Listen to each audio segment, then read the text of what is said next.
ஸ்டாலின் அண்மையில் வந்துட்டு போனார். உங்களுக்கு நல்லா தெரியும். எங்க மாமனார் வீட்டுக்கு வந்துட்டு போனார். சீர்காழிக்கு. அப்ப சொன்னானு இந்த மாவட்டத்தை மாப்பிள்ளைனாரு. இந்த மாவட்டத்தை தோற்றுவித்தது அதிமுக. ஒரு படத்துல ஒரு டைலாக் வரும், மாப்பிள்ள அவரு தான், சட்டம் என்னோடது. மாப்பிள்ள அவர் தான், சட்டம் என்னோடது. அது மாதிரி திரு ஸ்டாலின் அவர்களே, என்ன செஞ்சேன்னு கேட்குறீங்கல்ல, நீங்க உங்க மாமனார் வீட்டுக்கு வந்தீங்கல்ல, தங்குனீங்கல்ல, இந்த மாவட்டத்தை தோற்றுவித்தது அதிமுக அரசாங்கம். அது வேண்டாம் விடு, பாவம் மறுபடியும் அதுக்கு போயிடுவாரு.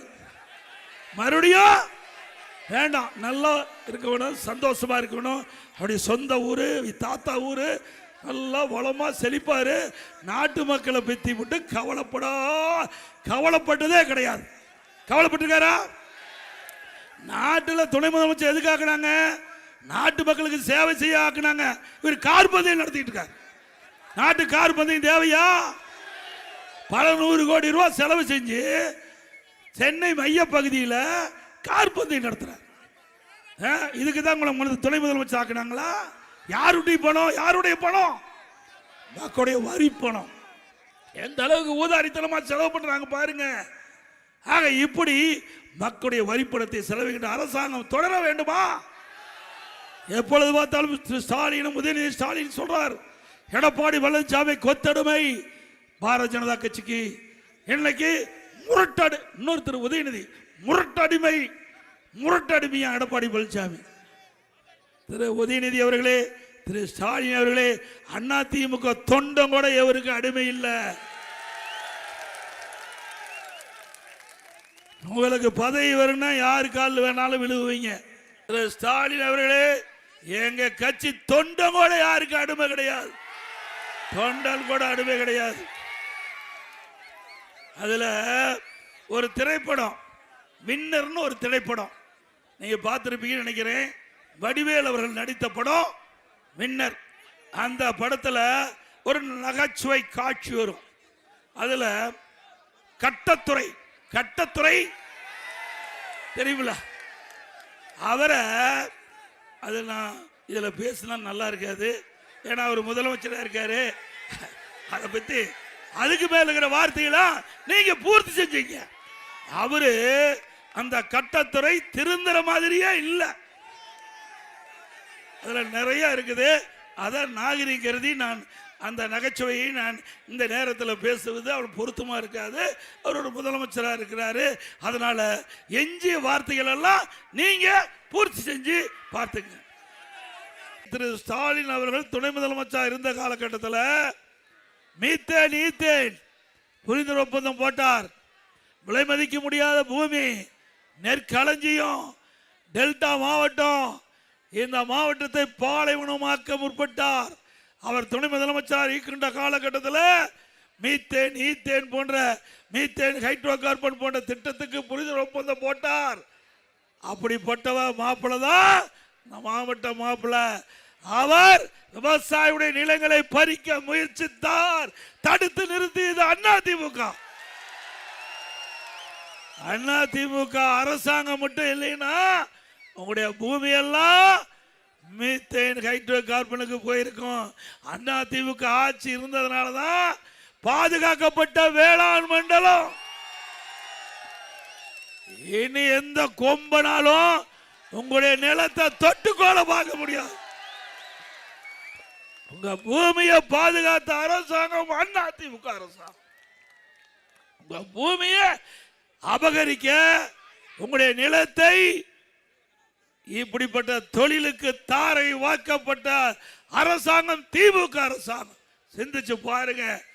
இங்க இருக்கிற விவசாய வாழ்வாதாரமே இந்த பூமி வச்சுதான். இந்த விவசாயிக்கு வேற எந்த தொழிலும் தெரியாது. அந்த பூமியை பிடிக்கிட்டா, இந்த பூமியை அபகரிச்சுட்டா விவசாயி எங்கே போவார்? எண்ணி பார்த்தாரா? நான் ஒரு விவசாயி, இன்றைக்கு முன் பேசிக் கொண்டிருக்கின்றேன். ஆக அப்படிப்பட்ட விவசாய பூமியை பாதுகாக்கப்பட்ட அரசாங்கம். அது மட்டுமல்ல, உங்களுக்கு உங்களுடைய பூமியை பாதுகாக்கப்பட்ட வேளாண் மன்றம் என்ற சட்டத்தின் மூலமாக பூமியை ஒரு பாதுகாப்பாக உங்களிடத்திலே சேர்க்கப்பட்ட அரசாங்கம் அதிமுக அரசாங்கம். நான் இன்னைக்கு விவசாயியா இருக்கிறேன். உங்களை எல்லாம் பார்க்கின்ற பொழுது மட்டற்ற மகிழ்ச்சி, எல்லையில்லா மகிழ்ச்சி. முதலமைச்சர் இருக்கும் போது அந்த மகிழ்ச்சி இல்ல, இப்ப காண்கின்ற மகிழ்ச்சி எல்லையில்லா மகிழ்ச்சி. நானும் உங்களை போல் விவசாயம் பண்ணிட்டு இருந்தவன். இன்றைக்கும் விவசாயம் தான் என்னுடைய சொந்த தொழில், வேற எந்த தொழிலும் இல்லை. ஆனா இந்த விவசாயத்தை இன்றைய முதலமைச்சர் புறக்கணித்துக்கிட்டு இருக்கிறார். விவசாயிகளை விரோதியாக பார்க்கின்றார். விவசாயிகளை எந்த திட்டமும் அறிவிக்காமல், விவசாயிகள் படுகின்ற கஷ்டம், துன்பம், துயரம், வேதனை எதை பற்றி கவலைப்படாத முதலமைச்சர் இன்றைய முதலமைச்சர் ஸ்டாலின் அவர்கள். சிந்திச்சு பாருங்க. அண்மையில் டெல்டாவில் இருக்கிற விவசாயி உற்பத்தி செய்யப்பட்ட நெல் நேரடி நெல் கொள்முதல் கொண்டு சென்று விற்க முடியல. மழை பெய்யுது, அந்த மழையில் நனைகிற நெல்மணியெல்லாம் மூடி வைக்கிறது, தார்பாய் கூட கொடுக்கல, திறந்த வெளியில் அடுக்கி இருக்குது. மழையில் நனைந்து நெல்மணி முளைச்சிருக்குது, அதை கூட இந்த முதலமைச்சர் வந்து பார்க்க முடியல, பார்க்கறதுக்கு நேரம் இல்லை. இப்போ வந்தார்ல, வந்தாரா இப்போ வரல. எப்போ அவருடைய மகன் வந்திருப்பாரு, அவரும் வரல. சுத்தம் அது நீங்க முடிவு பண்ணிட்டாங்க. திருவாரூர் சட்டமன்ற தொகுதி ஜெயிக்காது முடிவு பண்ணிட்டாங்க. நான் ஏற்கனவே எழுச்சி பயணத்தின் போது உங்களை எல்லாம் வந்து சந்திச்சுட்டு போனேன். இதே இடத்துல மீண்டும் இதே இடத்துல வந்திருக்கிறேன். பாருங்க, நெல்லெல்லாம் முளைச்சு போச்சு. ஒரு தட்டில் வச்சு பார்க்குறாரு. எதுல? ஒரு பிளாஸ்டிக் தட்டில் முளைச்ச நெல்ல பார்க்கிறார். இவரா விவசாய காப்பாற்றுறாரு.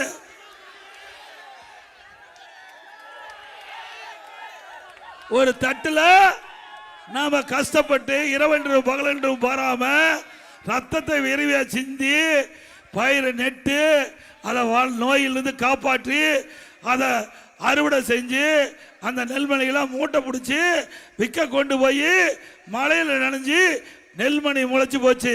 அதை வந்து நேரடியா பார்க்க முடியாத முதலமைச்சர் விவசாயி காப்பாற்ற போறாரா? அப்புறம் இன்னொன்னு பேசுறார். புதுக்கோட்டையில் எடப்பாடி பழனிசாமி சாதனைகளை பற்றி பேசுறதில்ல, வாக்கு கேட்கறதில்ல, அவரை கொள்கையும் கிடையாது, மாநில உரிமைகளை பற்றி பேசுறது கிடையாது. அவர் சாக்கடைக்கு சமமான வார்த்தைகளை பேசுறான்னு சொல்ல. அப்படியே நாம் பேசுறோம். சாக்கடையில் இருப்பது அவர்கள் தான். யாரு? சாக்கடையில் இருக்கின்றவர்கள் அவர்கள் தான். நாங்கள்லாம் அப்படி இல்லை. பொன்மனச்செம்மல் புரட்சி தலைவர் எம்ஜிஆர் தோற்றுவித்த கட்சி, புனிதமான இயக்கம். தீய சக்தியை திமுகவை தமிழகத்தில் வேரோடு ஒழிக்க வேண்டும் என்பதற்காக தொடங்கப்பட்ட கட்சி.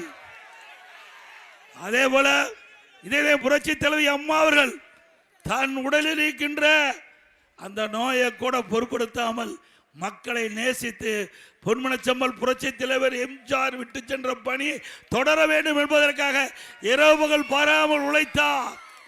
இரண்டு தலைவரும் மக்களுக்காக உழைத்த தலைவர்கள். அப்படித்தானே? அவர்கள் ஏதாவது வாரிசு இருக்குதா? நாம் தான் வாரிசு. நம்முடைய மக்கள் தான் வாரிசா பார்த்தாங்க. பொன்மனச்செம்மல் புரட்சி தலைவர் எம்ஜிஆர் அவர்களும் இதே புரட்சி தலைவி அம்மாவும் நாட்டு மக்களை தன்னுடைய பிள்ளைகளாக தன்னுடைய வாரிசுகளாக பார்த்தார்கள். தன்னலம் இல்லாம நாட்டுக்கு எண்ணற்ற திட்டங்களை தந்த தலைவர்கள் நம்முடைய தலைவர்கள். உண்மைதானே?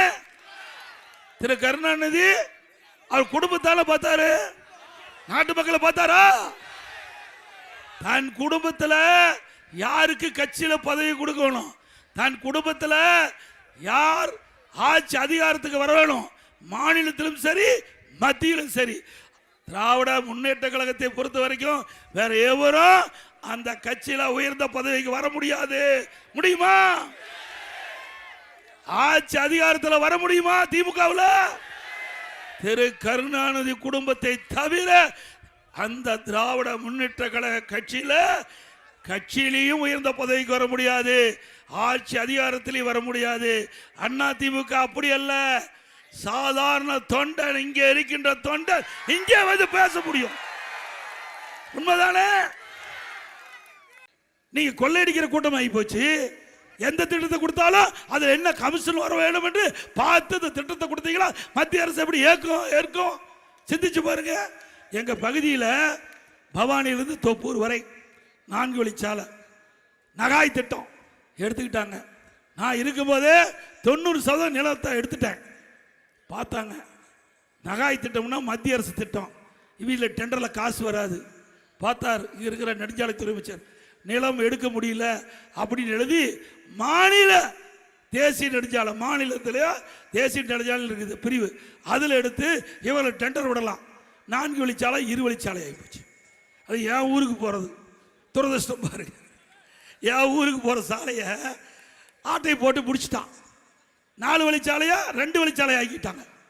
இவர்களே டெண்டரை 5ஆ பிரித்து விட்டு கமிஷன் வாங்கிட்டாங்க. இப்படிப்பட்ட ஆட்சி தேவையா? இன்னும் சொல்ல போனா பச்சை குழந்தை, 2 வயசு குழந்தையை கூட கிருஷ்ணகிரியில கதற கதற பாலில் சீண்டல் உட்படுத்தப்பட்டு கொலை செய்கின்றார்னா இந்த ஆட்சி தொடர வேண்டுமா? இன்றைக்கு பத்திரிகை ஊடகத்திலையும் பார்த்தீங்கன்னா அந்த காலத்தில் தங்கம் என்ன நிலவரம், வெள்ளி எல்லாம் நிலவரம் வரும். இப்போ கொலை நிலவரம் என்ன, பாலியல் சீண்டல் நிலவரம் என்ன, போதைப் பொருள் நிலவரம் என்ன, இதுதான் இப்போ வருது. இப்படிப்பட்ட செய்தி தான் பத்திரிகை ஊடகத்திலே வருது. இந்த ஆட்சியில திறமையற்ற முதலமைச்சர் ஆண்டு கொண்டிருக்கின்றார், பொம்மை முதலமைச்சர் ஆண்டு கொண்டிருக்கின்றார். அதனால் தமிழகம் தலை குனிந்து தலை தொங்கி போயிருக்குது. ஸ்டாலின் கேட்டால் தலை நிமிர்ந்து இருக்குதான். அப்படியா இருக்குது? எவ்வளவு வழக்கு நாம சொல்லல, திமுக அமைச்சரே சொல்றாங்க. 1999 போக்சோ வழக்குகள் 18,000 பாலியல் சீண்டல் வழக்குகள் பதிவு செய்யப்பட்டு சொன்னா இந்த ஆட்சி மோசமான ஆட்சி தானே? அண்ணா திமுக ஆட்சிக்கு வந்தவுடன் 3 மாதத்தில் தமிழகம் முழுவதும் இந்த கஞ்சாவை அறவாக ஒழிக்கப்படும். தமிழகம் போதைப் பொருள் இல்லாத மாநிலமாக உருவாக்குவோம். சட்டத்தின் ஆட்சி நடக்கும். தமிழகத்தில் சட்டத்தின் ஆட்சி நடக்கும். பாருங்க, இந்த கஞ்சா அடிச்சிட்டாவே என்ன செய்யுதுன்னு தெரியறதில்ல. கொலை செய்யறான், கொள்ளை அடிக்கிறான், பாலியல் வன்கொடுமை நடக்கிறான். அதுவும் சிறுமிகள், பெண்கள், பாட்டியம்மா கூட விட்டு வைக்க மாட்டேங்கிறான். கேவலம். இனிமேல் பாட்டியம்மா தண்ணி விட்டுட்டு வர முடியாது. அந்த அளவுக்கு மோசமான ஆட்சி. இதெல்லாம் விளையாட்டுக்கு சொல்லலைங்க, பத்திரிகையில் ஊடகத்தில் வருகின்ற செய்தி. பாதிக்கப்பட்டவர்கள் சிறுமிகள், பெண்கள், வயது முதிர்ந்த பெண்கள். இப்படிப்பட்ட ஆட்சி தொடர வேண்டுமா? 18,000 பாலியல் வழக்கு பதிவு செய்யப்பட்டிருக்கு. 18,000 பாலியல் வழக்குகள். பெண்கள் பாதிக்கப்பட்டிருக்கிறாங்க. 18,000 பெண்கள் பாதிக்கப்பட்டிருக்காங்கன்னு சொன்னா இந்த ஆட்சி எப்படிப்பட்ட ஆட்சி என்பதை சிந்திக்க வேண்டும். அது மட்டுமல்ல, இன்றைய இருக்கிற சமூகத்துறை அமைச்சர் தூத்துக்குடியில் பேசுறாங்க. தமிழகத்தில் 5 ஆண்டில் 6,999 போக்சோ வழக்குகள் பதிவு செய்யப்பட்டு அதற்கு நிவாரணமாக 84 கோடி கொடுக்கப்பட்டது என்று வாக்குமூலம் கொடுத்திருக்கிறாங்க. 6,999 போக்சோ வழக்குனா சிறுமிகள், 8 வயசுக்கு கீழ் இருக்கிற சிறுமிகள் பாலியல் சீண்டலுக்கு உட்பட்டிருக்கிறாங்க. அப்படின்னா இந்த ஆட்சி எவ்வளவு மோசமான ஆட்சி. இந்த ஆட்சி மீண்டும் வேணுமா? நான் வந்து பார்த்துட்டு போனேன்ல. இதுக்கு முதலமைச்சர் சொல்றாரு, அந்த நெல்லாம் கொண்டாந்து அடுக்கி வச்சிருந்தாங்கல்ல வெளியில, நம்முடைய விவசாயிகள் அறுவடை செஞ்சு மூட்டை பிடிச்சு வெளியில கொண்டாந்து விற்பனைக்கு, நேரடி கொள்முதலத்தில் விற்பனைக்கு அடுக்கி வச்சிருக்காங்க. அதுக்கு என்ன சொல்றாங்கன்னா, வியாபாரி கொண்டாந்து அடுக்கி வச்சிருக்காங்களாம். வியாபாரிகள் கொண்டாந்து அடுக்கி வச்சிருக்காங்களாம். எவ்வளவு பச்சை பொய்! எவ்வளவு விவசாயிகளை எப்படி கொச்சப்படுத்துறாரு! விவசாயிகள் கஷ்டப்பட்டு உழைத்து அவர் ரத்தத்தை வேர்வையா மண்ணிலே சிந்தி இந்த நெல்மணிகளை உற்பத்தி செஞ்சு விற்பனை கொண்டாந்து வச்சிருந்தா இதற்கு தீர்வு காணத்துக்கு வக்கு இல்லை. ஆனா இவர்களெல்லாம் வியாபாரி. எடப்பாடி பழனிசாமி வேண்டும் என்று திட்டமிட்டு அவளை தூண்டி விட்டு அவதூறு பிரச்சாரத்தை செய்வதா சொன்னாங்க. அப்படியே நான் செஞ்சேன். இன்றைக்கு திருவாரூர் மாவட்டம், தஞ்சாவூர் மாவட்டம், மயிலாடுதுறை மாவட்டம், நாகப்பட்டினம் மாவட்டம் விவசாயிகளை சந்தித்து அவருடைய குறைகளை கேட்டு அந்த நெல்மணிகள்லாம் முளைச்சு போச்சு. அவருக்கு அந்த கஷ்டம் அவருக்கு தாங்க தெரியும். உழைத்தவனுக்கு தான் அந்த கஷ்டம் தெரியும். நானும் ஒரு விவசாயி, அதனால அவர் பட்ட துன்பம், ஒரு விவசாயி படுகின்ற துன்பம் ஒரு விவசாயிக்கு தான் தெரியும். ஆனா இப்படிப்பட்ட முதலமைச்சருக்கு தெரியறதுக்கு வாய்ப்பு இல்லை. ஏன்னா அவர் பிறந்து செல்வ சீமையில் பிறந்தவர், அங்க செல்வாக்கில் வாழ்ந்தவர். ஏழை என்றால் ஒன்றும் தெரியும்.